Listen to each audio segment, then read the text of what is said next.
Alrighty, so the final game in terms of the 7-game Saturday action in match week number 17 of the MLS season is in the books, and we're actually going to jump straight into the first game and waste no time whatsoever to do so, because I still have to do the preview in terms of tomorrow's game, where there's going to be 6 other games to finish off MLS match week number 17. So we begin with FC Cincinnati versus Orlando City. And for Cincinnati, their wait of getting their first ever win at TKO Stadium will have to continue, because they drew 1-1 against Orlando in this game, and there's no doubt that if their finishing was a little bit better in this game, they could have got their first ever win at TKO Stadium and pull off a bit of an upset against Orlando City. Now, in the first half and in the first 15 minutes, there wasn't really much that has happened. Only one shot on goal in total for the first 15 minutes of this game. Before, in the 16th minute, Mas did try to strike one that goes straight to Vermeer. Acosta then blasts one over in the 29th minute before Vermeer would absolutely rob Akindele, as that was really the best chance of the game up to that point. But then in the 33rd minute, Acosta just puts it wide from close range, and all of a sudden the chances was kind of coming in for both ends after it was a relatively slow start to this one. Barriel then puts it wide from long range in the 39th minute, before in the 42nd minute, FC Cincinnati took the lead. It's Bernier scoring from Barriel and Acosta to give FC Cincinnati a 1-0 lead, and that's the scoreline heading into the second half. So in the second half, Kubo trying to make it 2-0 in favor of Cincinnati, but he blasts one high from long range. There was no doubt that Cincinnati was on the front foot and was looking to try to get that second goal, but then in the 56th minute, they would concede, and the game would all tied up again, as Nani, who just came off the bench a couple of minutes ago, made an instant impact for Orlando City as he scored. But really, this was just a poor giveaway from the Cincinnati backline, and this is not the first time we've seen how the Cincinnati backline has been sloppy. And I will say that for these past couple of games, they have definitely looked much better, and in some way kind of rock solid, because this was the first goal in over 300 minutes, or not over 300 minutes, but around 250 minutes since FC Cincinnati conceded their last goal, but certainly one that hurts because the game is all tied up at 1 apiece. And that kind of gave the momentum to Orlando, because just 1 minute later, they looked like they were going to turn this game on its head when Mueller was denied by Vermeer, and I mentioned momentum completely switched to Orlando. Then Akindele tried to hit one to give Orlando City the lead, but he hits it high from close range before Vermeer actually had to be subbed off after he grabbed his hamstring. And when you grab your hamstring, yeah, that's a sign that you're basically going to have to be subbed off, which was the case in this one. So Przemysław Teton came in for FC Cincinnati in this game. I believe they mentioned that this was the first time he actually made a sub appearance as the goalkeeper for FC Cincinnati. I mean, he's been the goalkeeper for FC Cincinnati prior to when Vermeer was the main goalkeeper of the team, and I think a lot of Cincinnati fans was definitely happy to see. In fact, it was kind of almost a standing ovation when he came in, because I think every Cincinnati fans knew that maybe Vermeer probably shouldn't be between the stick, and it should actually be Teton the one to do so. Now, in the 65th minute, Alan Cruz did try to curl one, but missed wide before Bernier blasted wide from close range, and all of a sudden Cincinnati started to get the momentum back toward them. Bernier then puts a shot that was just a little bit, or actually just pushed it a little bit wide from close range again, before Cincinnati, again, they were pushing for the winner.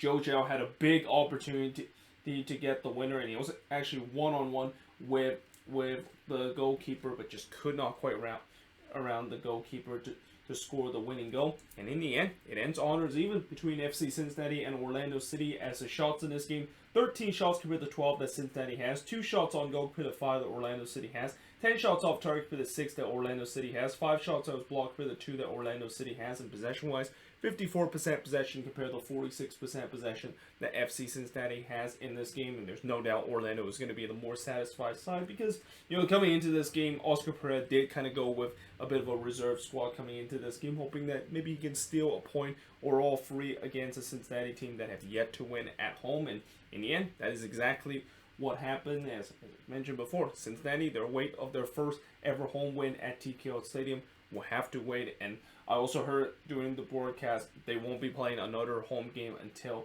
I think August 11th, I believe, or not August 11th, but August 21st, I believe. So in about a couple of weeks from them, when they of course will be playing against Montreal. Now moving on, in terms of the next match, is Atlanta. The streak is over.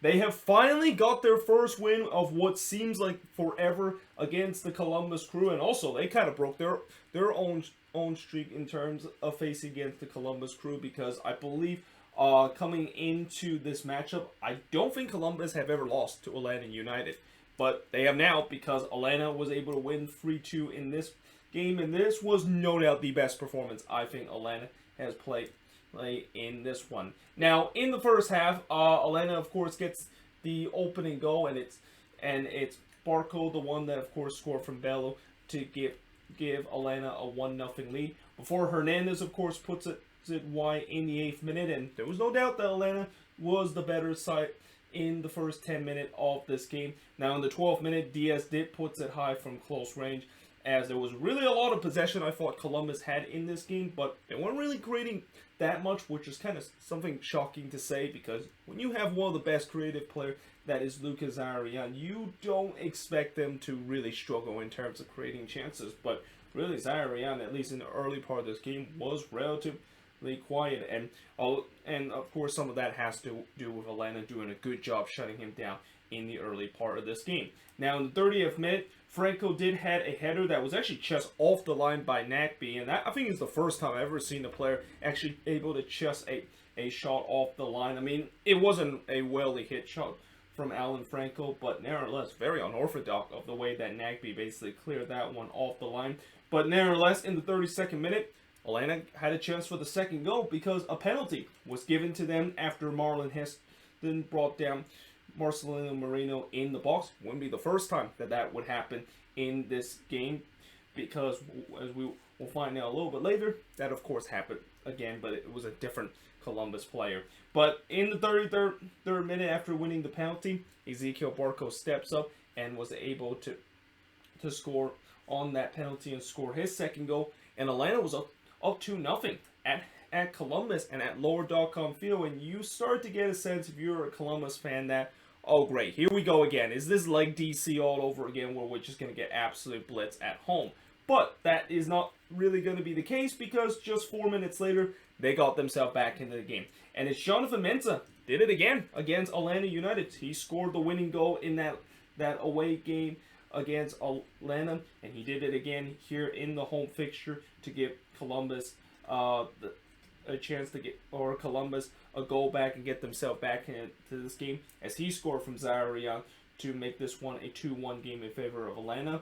And it could have been 2-2 when Hairston puts it to the side netting in the 39th minute, but there was no doubt momentum was all with Columbus. Guzan then had to deny Zarian on the free kick. It was a well-struck free kick from Zarian, which is not a big surprise, but you know Guzan was able to deny him, but he did kind of allow a bit of a rebound, and Diaz had a chance to basically puts away on the follow-up, but he missed it wide there. Before, in the second minute of stoppage time, Zarian tried to hit a volley, trying to score a spectacular goal on the volley, but he wasn't able to find that on target, and we head to halftime with Atlanta holding on to it, a very slim 2-1 lead over Columbus. Now, in the second half, after all the pressure that Atlanta kind of suffered at the end of halftime, it seems like maybe their interim head coach, Rob Valentino, kind of had some words with his team and saying that, hey, this game is not over yet. You need to get your foot back on the gas. And it seems like that's what Atlanta did in the second half, because Room would absolutely rob Barco from long range, and they tipped that one off the post and actually robbed Barco of what would have been his hat trick. But there was no doubt Atlanta was coming out of the second half as the better team in this game, and they would actually be rewarded by restoring their 2-goal lead. And it happened in the 65th minute, where they won another penalty, and as I mentioned earlier, Marcelino Moreno able to win another penalty. This time he was brought down by Harrison Offo in the box. He actually would take the penalty and slot that one home. I believe Barco actually was substituted off at this moment. That's why, you know, he of course didn't take the penalty and basically look for the Hattie. Although I'm not sure, maybe no. Let me take a look.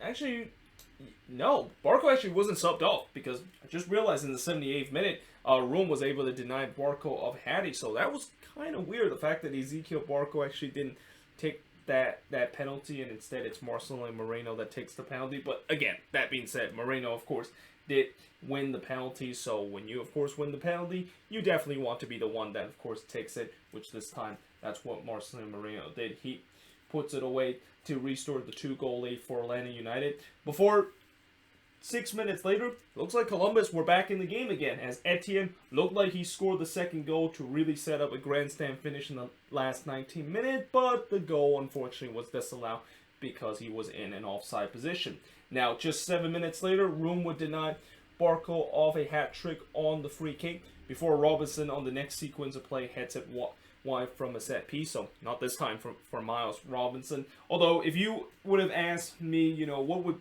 be the first ever goal for Miles Robinson in his career, whether it's his first goal that he scored for Atlanta or maybe his first goal for his country in the 118th minute against Mexico to win the U.S. the Gold Cup, you probably know which choice I would definitely made, and it's a great thing that that other choice that I have will actually happen in this time frame. But yeah, not this time for Miles Robinson, as he wasn't able to hit that one on target.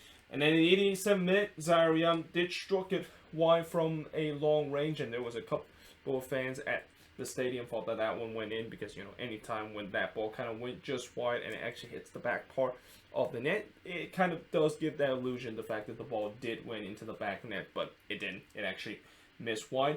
But late in this game, there was a penalty that was given to the Columbus Crew after Franco brought down Mensah in the box, which the Crew was able to capitalize on that penalty as Pedro Santos would score to make this a 3-2 game, and once again set up a grandstand finish in the last 5 minutes of stoppage time, as there was 6 minutes of stoppage time in this game. And really, for this last 5 minutes of stoppage time, yeah, it was pretty chaotic. I mean, it was end-to-end action.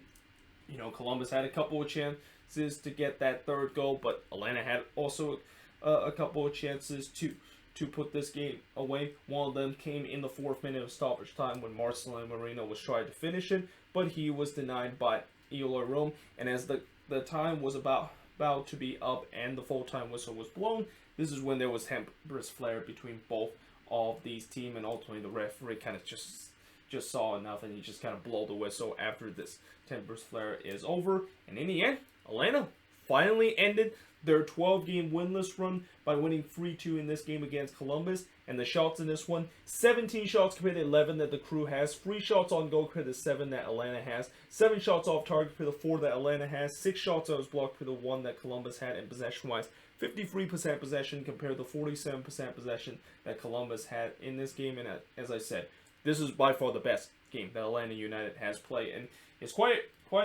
ironic that the best game that have been played in a couple of months was without Josef Martinez, who was suspended in this game after his red card in the last game against Montreal. And there's no doubt, if Atlanta is going to look like this and they're going to have Josef Martinez back in the next game, watch out. This team can definitely be a dangerous team. And I even said it before, where, you know, when a team goes in a long winless run, as soon as you're finally able to get rid of that winless run, you can definitely start to not only feel relief that that burden is off your mind, but now you can maybe look for and trying to make a run. And it could be a case that Atlanta could do that in these next couple of games. But that being said, for Columbus, yeah, there is definitely going to start to be some concern with this team, because that's now 11 goals that have given up in the last 3 games. And for a team that, you know, before this 3-game stretch, they actually had one of the best defensive record in the league.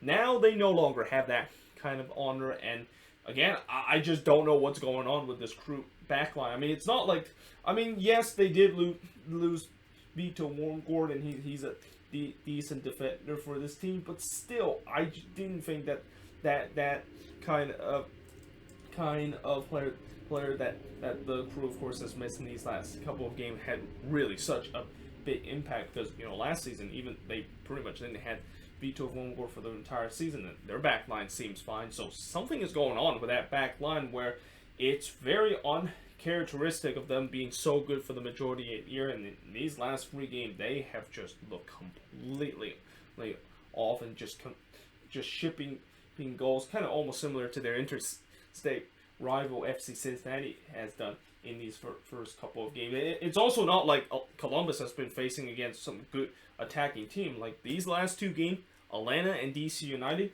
DC is definitely a team that could be hot and cold on the attack, but definitely not Atlanta United, and especially not without Joseph Martinez in this lineup, where we've seen before this season, without Joseph Martinez for Atlanta, this team is kind of like the Atlanta United of last year, but that's just doesn't seem like it was the case, and this is why I said this was probably the best game I've seen Atlanta United play in a while, and they definitely deserve to win this game.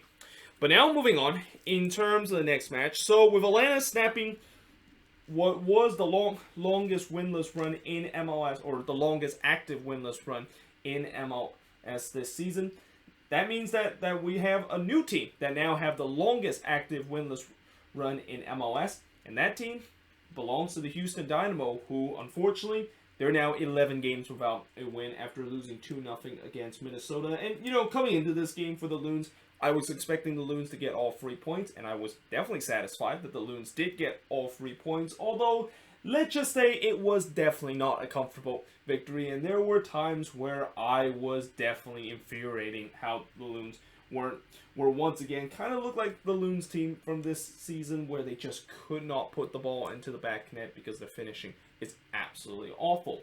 But in the first half, just 1 minute into this game, Reynoso had a free kick that he actually hits this one in the top right corner, but Maric was an incredible save to deny him there. Before Hunu puts it wide from 18 yards out, I'm starting to get a little bit concerned with Adrian Hunu with the way that he's been struggling in these last couple of games, and I really hope he does not belong in that club, where this is a club that it's a graveyard zone if you are a striker to belong in this club, which is the number 9 cursed club, where you're just basically not allowed to score a goal by the MLS god, and it just feels like with how much of a dry spell that Hunu has been going through right now, hopefully he does not start to join that club, and also start to become the latest victim of, it seems like that number 9 position for this Minnesota team has been cursed. Like, we really have never had a decent number 9 ever since Christian Ramirez left this team. I mean, the closest I would say is Mason Toy, but, he kind of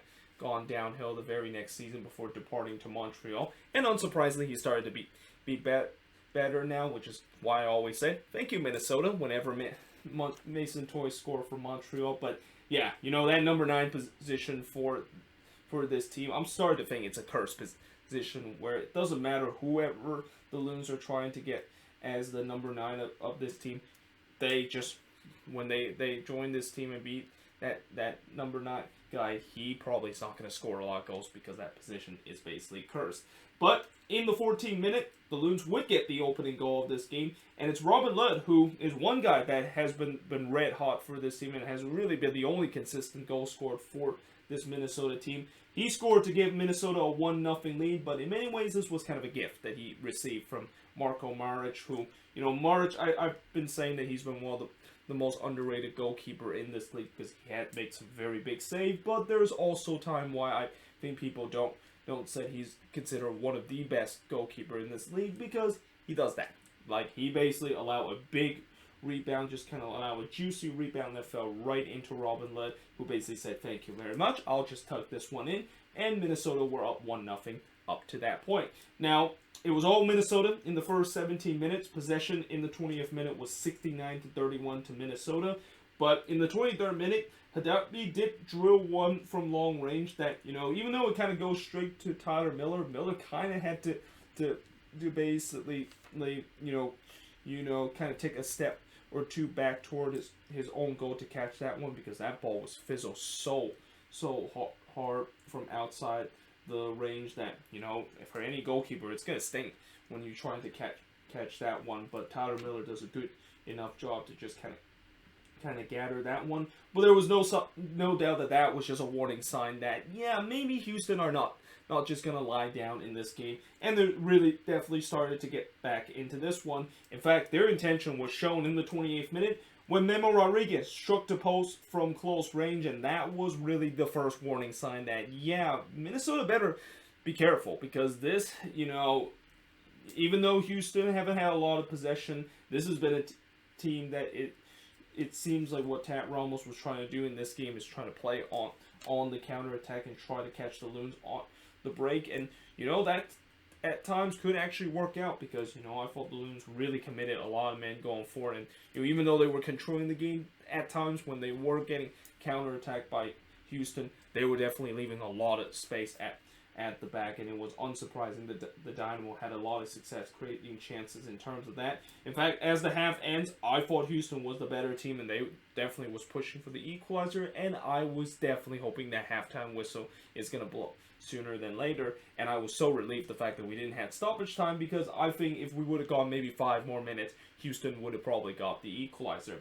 So we do head to halftime with Minnesota leading 1-0. And in the second half, Gasper did blaze one high from close range to the 53rd minute. Also wrote the Loons desperately need this second goal because I know the fact that Houston was going to find a way to get the equalizer, because they're going to use the same tactics that they did in the first half. And so for at least in the first couple of minutes, although it hasn't been as effective as what we saw in the latter part, I still think the Loons need this second goal to kind of kill this game off. But their attack so far in this game has been relatively lackluster, and they were having a really tough time trying to break down this bunker that Houston trying to lay down throughout this game. Like, they literally put 10 men behind the box for the majority part of this game, and the Loons were just having really tough time and finding almost no space to trying to kind of pass around them. Now, in the 57th minute, Le did try to go for his second goal, but he just missed wide after it took a deflection, before Hunu heads it high from close range in the 60th minute. And then in the 63rd minute, March was able to kind of redeem himself a little bit after that mistake earlier by absolutely robbing Reynoso once again from the free kick in 22 yards out. I mean, I feel like in this game, Reynoso was doing very well in terms of his set piece, and he was kind of unlucky. Wasn't able to score one from them just because Marco Maric was definitely on point during those free kick attempts that Minnesota was taking. Now in the 65th minute, on the other end, Miller actually robbed Vera from point blank range, and again, this is where I go back to the first half, where it doesn't take much for Houston to go on the other end, especially on the counterattack, to open this Loons defense up, and they could definitely find themselves getting the equalizer, and this is also the reason why I desperately want to see the Loons finish this game off, which thankfully they did. In the 71st minute, of all players that I thought would finish the game, it's actually Brett Coltman, the one that finished the game from the header from a set piece from Reynoso to give Minnesota a 2-0 lead. Now, despite this, the Loons were still trying to push for a third goal to really seal this game up, and even though they weren't able to find that third goal, they still were able to walk away with a comfortable 2-0 win against the Houston Dynamo. As the shots in this game, 12 shots compared to 9 that Houston has, 6 shots on goal compared to 2 that Houston has. Both teams had 2 shots off target, 4 shots that was blocked compared to 5 that Houston has, and possession-wise, 54% possession compared to 46% possession that Houston has in this game. And this is just another comfortable, well, I wouldn't say comfortable, but another straightforward victory for Minnesota. And it's great to see that they, of course, were able to bounce back after what happened in that specific event that happened in Vancouver at Rio Tinto Stadium. And oh, by the way, they're now up to 5th place in the Western Conference as we hit halfway through the season. And for the Dynamo, like I said, they now unfortunately have the dubious honor of only the longest active winless run in MLS right now with 11 games. But now moving on, in terms of the next match, is going to be TFC and NYCFC. And I got to say, this was actually a very entertaining game, and it was really a game where both of these teams had a short span where they were really on it and scored those 2 goals. And late in the game, it looked like maybe it was still anybody's game, but ultimately it ended in a 2-2 draw between both of these teams. Now, early on in the first half, it's actually NYCFC, the one that had that short burst early on to jump out to a 2-goal lead. As in the 11th minute, it's it's Santiago Rodriguez scoring for the second game in a row from Castellano and Thiago. And this, you want to talk about beautiful soccer.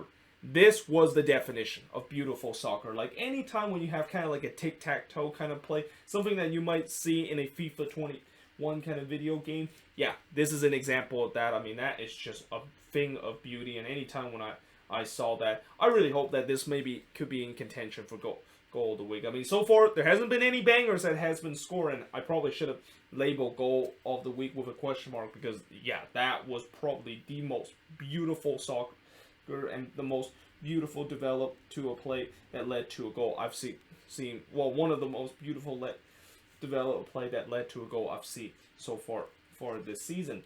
But not long after, NYCFC, as I mentioned, would double their lead as Tajuri Shradi would score from Castellanos to give NYCFC a 2-0 lead. Now, Soteldo did try to chip Sean Johnson from the near post as he went through on goal, but he missed that one high. Before Rodriguez trying to get his second goal and almost did, as he actually struck the post from 23 yards out and almost give NYCFC a 3-0 lead. Before on the other end, there was a shout for a handball for TFC that was not given. But really, it was kind of free-flowing soccer in the last 5 minutes, and that would kind of continue for the rest of the game, as on the other end, Castellanos had a long-range effort that was deflected wide. Before, there was kind of some temper flare between both of these teams when a goal kick was about to take, and just kind of reminder that both of these teams don't really like each other, and they have heated exchange prior to this meeting. But we did head to halftime with TFC leading 2-0, and heading into the second half, TFC would get one back. It's Richie Larrea scored from Pozuelo to give TFC a lifeline back into this game. Before in the 55th minute, or actually in the 51st minute, I don't know why I wrote the 59th minute here. That's actually wrong.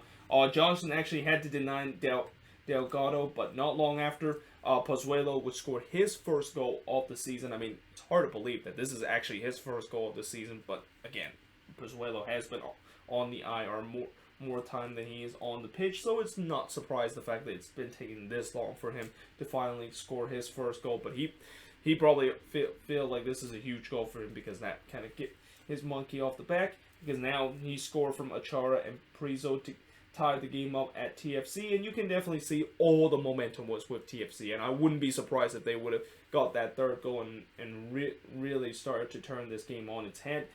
They had a chance to do so when Pozuelo had a chance for his second goal, but was denied from Johnson from the far post. Before Larrea missed an absolute sitter from 4 yards out in the 62nd minute, and he's definitely going to be thinking about this one all night long, especially how this game eventually ended in a 2-2 draw.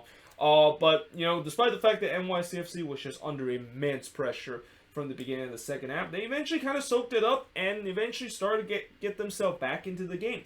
In the 75th minute, Tajuri Shradi had a chance to give NYCFC the lead back, but he missed wide as he's trying to bend one in the top right. And then as the game kind of winds down, I still thought that the game was really up for grabs, and both of these teams had a chance to get the third goal. Pozuelo had another chance, or no.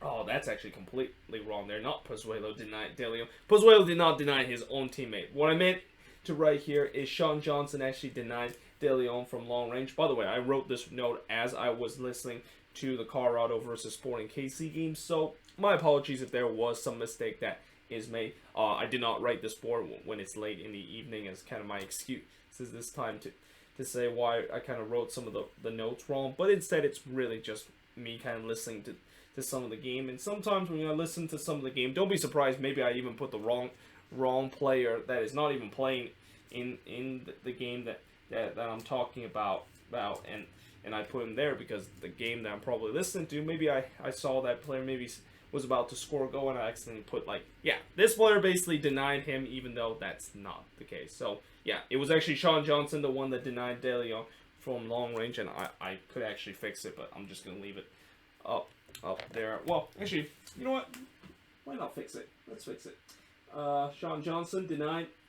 Let's give Sean Johnson the credit for the save. He denied De Leon from long range, And ultimately, that was the final chance of this game, as in the end, it ends in a 2-2 draw between TFC and NYCFC.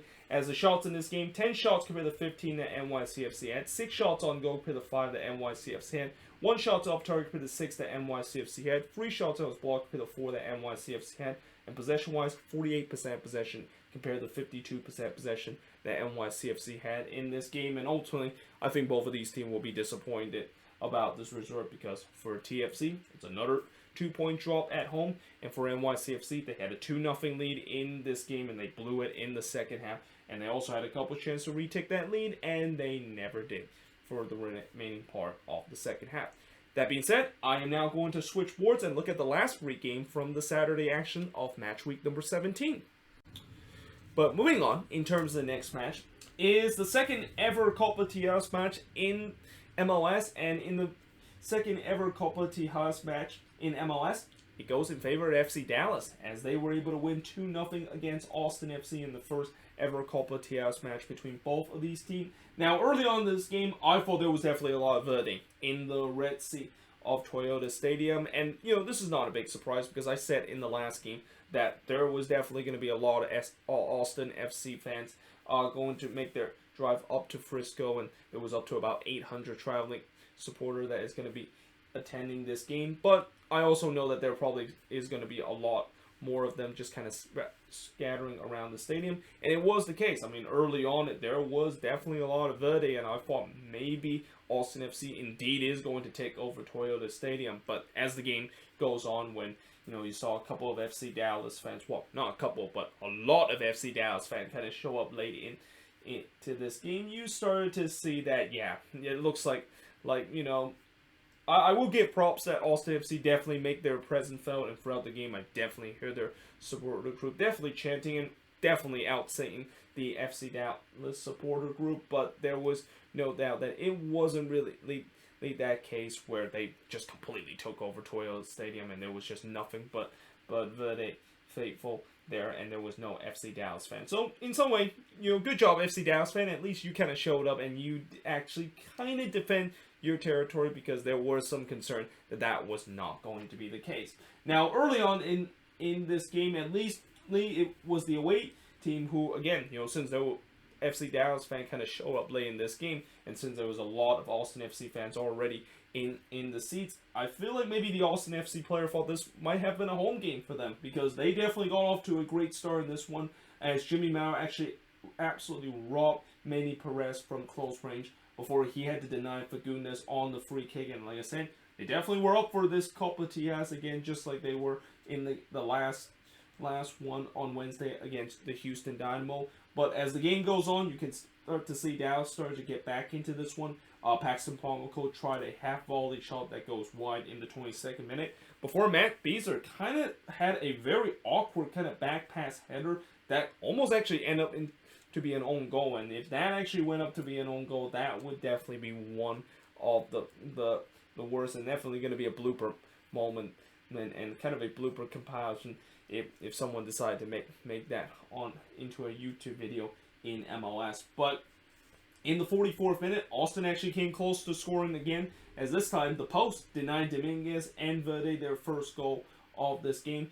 But we had to halftime in this second ever Copa Tijuana in MLS with a 0-0 scoreline. Now in the second half, we eventually would get our first goal, and it's actually FC Dallas, the one that gets the opening goal, as Ryan Hollinshead would score from Shroom to give Dallas a 1-0 lead. And there was no doubt that goal really helped at Dallas, because they kind of control the second half and start off as the better team. Stuver then denied Ricardo Pepi in the 59th minute, before in the 64th minute, FC Dallas would double that lead against Austin, as it would be Jesus Ferreira, the one that doubles the lead from Shroom and Burgess to give FC Dallas a 2-0 lead. Now, Austin FC did look like they immediately got one back from the kickoff, but Maurer was able to deny direct seat there, and I thought Jimmy Maurer had not only had another good game in this one, but really did a good job in terms of keeping out this Austin FC side from scoring. Before Jurisi had another chance in the 71st minute, but he puts it wide from close range.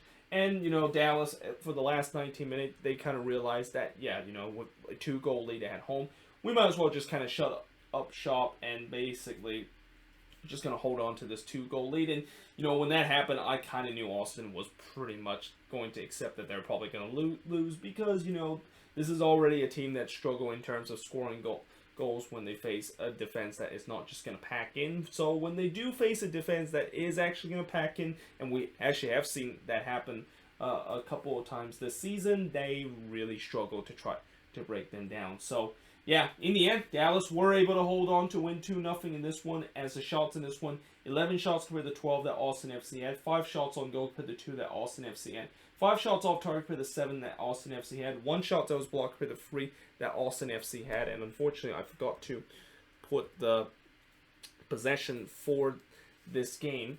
I forgot to actually write that one down, so I'm going to just quickly go online, or actually, you know what? No, let me just get my phone right now. Check the stats for this game, because that way it's a lot faster pulling it up on my phone than rather on the computer. But in terms of the possession in this game, it is 54% possession that Austin FC had in this game compared to 46% possession that Dallas had. And also, don't look now, but Dallas, they're only 2 points from actually going above the red line right now, and 2 points from the last team that is above the red line, although I think that has changed because I believe with Portland winning tonight, they're also above the red line, so that could be 5 points if that is the case. But hey, considering the fact that they looked like they were doom and gloom a couple of weeks ago, and all of a sudden they're starting to get some points, and the fact that I think this is also they're a free game unbeaten run that Dallas has started to get through, they're definitely start to slowly get them back into the conversation of maybe be a bubble kind of team. And again, in this league, even though at times you would think that a team is kind of doom and gloom and a team is pretty much down and out, don't count them out yet until if they can maybe start to win, or don't count them out yet unless they continue to go through a free fall. And at least right now, Dallas has gone out of that free fall that they've been in the beginning of the season, and they're starting to make some inwards. But unfortunately, that cannot be said about Austin FC, who, this is just going to be the thing that Austin FC is going to have to learn from. I mean, this is I don't think Austin FC this season has really had a terrible year, despite the fact that where they are in the standings. And in some way, this is also kind of normal for an expansion team. Expansion team, they don't make it to the playoffs in their first year. And I know from the past couple of expansion teams, that's not been the case, and maybe that's why people kind of expect Austin to do a little better. But in reality, it just does not work like that. A lot of expansion teams struggle coming out of the gate, and for Austin, that's just going to be something that they're going to have to deal with, and hope that maybe they can use this as a learning experience, so to see what they need to address to try to get themselves into the next level to be a playoff contender heading into next year. Now, that being said, I'm not calling that Austin FC season is completely done, because, like I said, we're still only halfway through the season. There's still another half of this MLS season is over, and with Austin FC, just like their interstate rival FC Dallas can go on a bit of an unbeaten run and start to be a little bit hot, they can definitely rise themselves up in the standings and definitely can get themselves back into the conversation of being a playoff contender.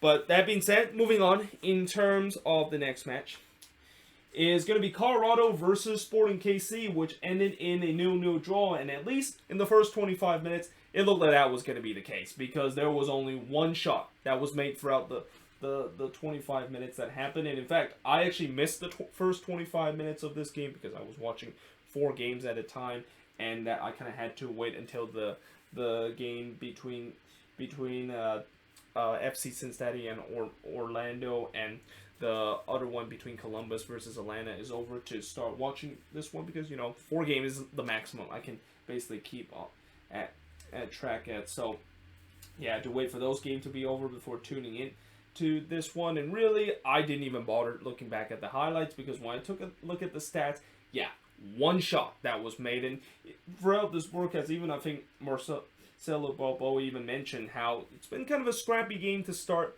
the way it is, and the way that he basically said it. And when I look at the stats, usually I know sometimes you shouldn't just look at the stats to kind of determine how the game is, but since it's that early into the game and there's only like one shot that was made, I'm definitely going to believe that it has definitely been a scrappy game. And again, that's why I kind of wrote it was a very slow start to this game. Only one shot through 25 minutes. But eventually the chances did pick up. And in the 28th minute, Barrios did try to chip Melia in the near post, but he missed that one wide. Before Bartler tried to score on his debut, but he puts it wide as he goes through on goal. And then Mark-Anthony Kaye tried to poke one in, but he actually missed wide, and that shot actually had a bit of a fingertip save from Melia, so that actually went behind for a corner. But nevertheless, it's still kind of weird seeing Mark-Anthony Kaye in a Colorado Rapids jersey, because I'm so used to him seeing an LAFC jersey. Now watch how on Sunday when the Quakes play against LAFC, and if Jeremy Ebobisse does get the start, which I'm assuming he is going to get the start, how weird it's going to be seeing Jeremy Ebobisse in a San Jose Earthquakes jersey instead of a Timbers jersey. And if you would have told me in the beginning of the season that Mark-Anthony Kaye will go to Colorado and Jeremy Ebobisse will go to the San Jose Earthquakes, I would think you are drunk right now, and you simply have lost your mind. But here we are. That's how it is. We're seeing Mark-Anthony Kaye in a Rapids jersey being traded of a blockbuster trade. And of course, as I mentioned just a couple of days ago, Jeremy Ebobisse made a big blockbuster trade, and in some way kind of a shocking blockbuster trade, going from the Timbers now, or going away from the Timbers to now joining the San Jose Earthquakes. Now, in the 37th minute, oh, by the way, I mentioned the game kind of started open up after a scrappy start to this game. Remy Walter did drive one from long range that goes wide for SKC before Werner did put an absolute rocket from outside the box, but that one goes wide. And Colorado, I thought they were definitely pushing for the opener before the half ends, but we do head to halftime 0-0 in this game. Now, in the second half, the game once again started very scrappy, and there wasn't really a lot of chances until the 65th minute, where Polito probably had one of the best chances for SKC in this game. In fact, I think this was the best chance for SKC in this one, as he actually went through on goal, and many times when you see him go through on goal, you expect that ball to end up in the back of the net. But what a defensive play this was. I think it was from Abubakar, just able to get a little bit out of that to deflect that one wide, because if he didn't get anything out of that was going to go into the back of the net. But then in the 73rd minute, Lewis, I thought, should have scored, as he just could not stare into back post. I mean, he made a great run in the back post, and all he needed to do is just kind of chipped it over Melia, but he wasn't able to do so, and puts that one wide before Melia would actually absolutely rob Rubio on the header from a set piece opportunity, before Rubio had another free header, but this time he wasn't able to put it on target in the first minute of stoppage time. And in the end, it ends in a goalless draw between the Rapids and SKC, and the shots in this one, 13 shots per the 6 that SKC had, 3 shots on goal per the none that SKC had, 6 shots off target per the 4 that SKC had, 4 shots that was blocked per the 2 that SKC had, and possession-wise, 53% possession compared to 47% possession that Sporting KC had in this game. And, for Sporting KC, just like what I said with Orlando City earlier, they were pretty much putting a reserve team, knowing the fact that, this is the third game in 7 days that they have. And obviously, I think Peter Vermees definitely rate the League Cup, because they do have a big League Cup matchup against who is it? Oh, Club Leon on Tuesday. So that's why he decided to rest most of his guys in this game. And even though when you decide to do that, most likely you're going to sacrifice some points. In this case, they only sacrificed 2 points, as they would get able to share the points with Colorado in this one. But if you're the Rapids, this has to be a pretty frustrating result, because you are basically playing a relatively weak SKC team. And this season, the Rapids have been doing very well at home, and they would expect that they were able to get all 3 points, even if they were playing against a weak SKC team, and they weren't able to do so, and really miss a couple of chances that they would definitely want to have back after this one. But now moving on into finally the last game on this board is the Portland Timbers and RSL. And I'll tell you what, last year the Timbers would have drew this game, or maybe even lose this game against RSL, because for the last 10 minutes of this game, I thought for sure that RSL was going to get the equalizer. And I thought, from what I've seen from the Timbers in past year, when they decided to just kind of park the bus trying to shut down shop in the last 10 minutes, it usually does not end well for them. But, this season it seems like that's kind of different, where there's a couple of times when they try to do that, they were able to walk out with all 3 points, and they did it again in this one, albeit had to face immense pressure in the last 10 minutes of the game. And I'm a bet Timbers fan, they probably was gasping for oxygen after this game was over. Now, in the 6th minute, there was actually a penalty that was given to the Portland Timbers after VAR deemed that Djokovic handballed that one in the box. Now, I feel like that probably wasn't the correct decision, because yes, Djokovic did kind of handball this with an outstretched arm, but I think he was kind of off balance, and in some way was actually knocked off balance like one of the Timbers player, and his arms kind of swing in a way where, when you're off balance, you're gonna have to you're most likely going to have that kind of motion, and it's just kind of unfortunate that of course is the case. But I guess maybe VAR feels like, the rule of handball, where if you're in an outstretched arm, most likely we're going to call it a penalty, and that's exactly is the case here. And Darren Asprilla was able to step up to take the penalty. Not the best penalty that Darren Asprilla actually took, and I thought Zach McMath had a chance to save this one, because this one was actually hit just a little bit to the right, but unfortunately McMath wasn't able to do so, and the Timbers were up 1-0 in this game, and they were actually all over RSL in the first 15 minutes, but then RSL started to get back into this game, and Ivicic, of course, in his first ever start at home for the Portland Timbers, he tipped Krylak shot over before, in the 29th minute, Jimmy Chara would double Portland's lead as he scored from Asprilla and Larea to give the Timbers a 2-0 lead. Before 1 minute later, Ivicic was able to deny Rubin and Krylak on the follow-up. Ivicic had a monster game again in this one, and this has to be great news if you're a Timbers fan, because knowing the fact that they already have their top 2 goalkeeper out with injury, and they're down to their 3rd string goalkeeper, and that 3rd string goalkeeper turns out to be a very decent goalkeeper. I mean, that's just definitely great news if you're the Timbers. But now you just hope that he does not get injured like what we saw early this season, where they actually end up having to go for an emergency 4th string goalkeeper out Paso. Although it would be funny that if it does happen again, and maybe we'll see that guy. I think his name is called Logan Kettner, come into this team, and he also made a couple of big saves and have had a couple of big games in an emergency situation for the Portland Timbers, because their free goalkeeper was already out with an injury. Now, in the 33rd minute, Toya did head one wide, and RSL, they were definitely looking to get one back and try to make this a game, and they did. In the 39th minute, Rusnak was able to score from Mendes to make it 2-1 in favor of the Timbers, and really for the remaining of the second half, RSL was really hungry to get that second goal, and Portland, they were definitely under siege a little bit near the end of the halftime whistle, but by the time when we do get to the halftime whistle, the Timbers still has a 2-1 lead over RSL.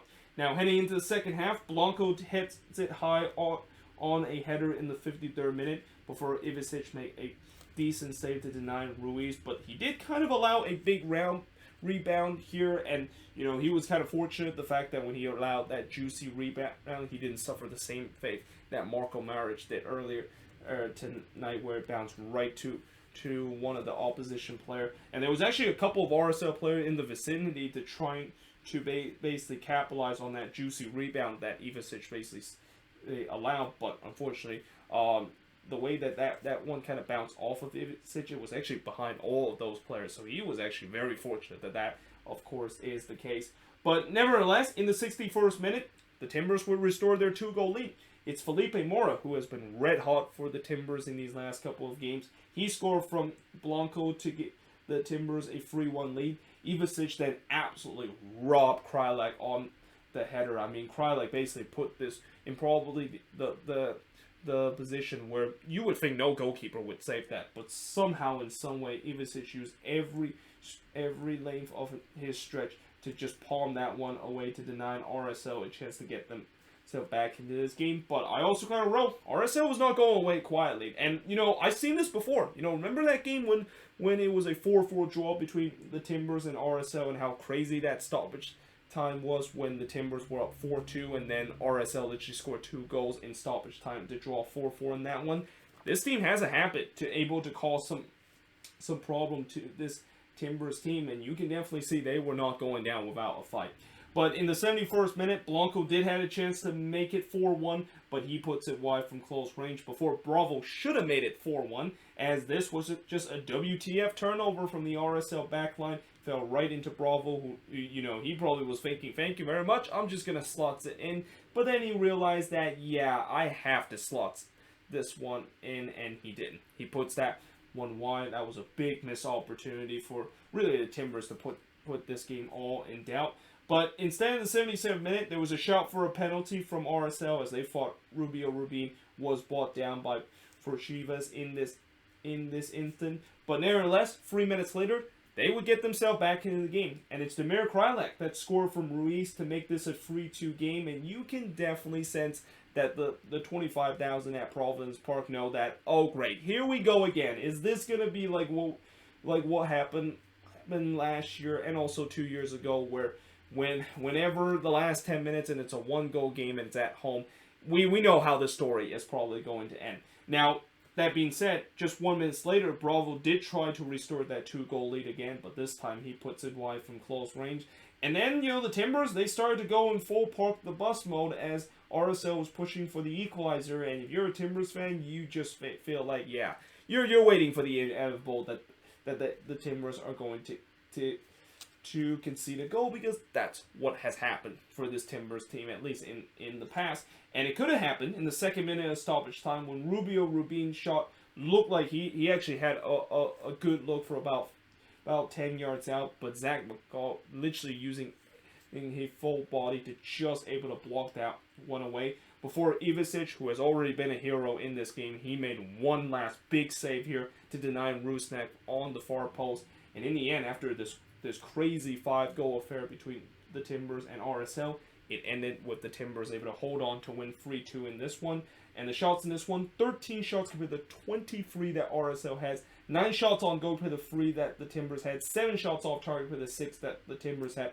4 shots on block compared to 7 that the Timbers had. And possession-wise, 64% possession compared to 36% possession that the Timbers had in this game. And like I said, you know, this was last year. The Timbers would have lost or drew this game, because last year this would be a team that aren't able to close one out. And although they came also close to become that team from last year, unable to close out games and blow late leads again, they were able to just do enough and kind of almost thank that their goalkeeper and also RSL just unable to come up with a clutch goal late in the game. But yeah, nevertheless, as I said, you know, if you're a Timbers fan, that has to be a huge sigh of relief, because that was basically too close to comfort, especially how that last 10 minutes of the game. And I bet in the last 10 minutes of the game, a lot of Timbers fans and that 25,000 fans at Providence Park, I mean, I know some of them were still chanting, especially the Timbers Army, trying to will their team to get a victory. But you can definitely sense that if you were with the Timbers Army, you were holding on your breath as long as possible and hope that it's not like last year all over again, where they give up a late goals literally with 10 minutes left in the game to draw or even drop all 3 points at home. But there you have it. That is pretty much it for the 7-game action that I've just reviewed it. Let me know in the comments below, what do you think of this video? And also, because this is a relatively long video and I have to still do the preview, which the preview is going to be much shorter in terms of the upload time. Most likely I'm going to upload the preview first, and then maybe this video will probably be uploaded tomorrow. But nevertheless, hope you guys enjoyed this video. If you do, make sure you guys leave a like, smash the subscribe button. Let me know in the comments below, what do you think of these first 7 games that happened in terms of the Saturday action. And like I said, there's still 6 more games that is going to be happening tomorrow to finish off match week number 17. But yeah, hope you guys enjoyed this video, and I will see you guys next time.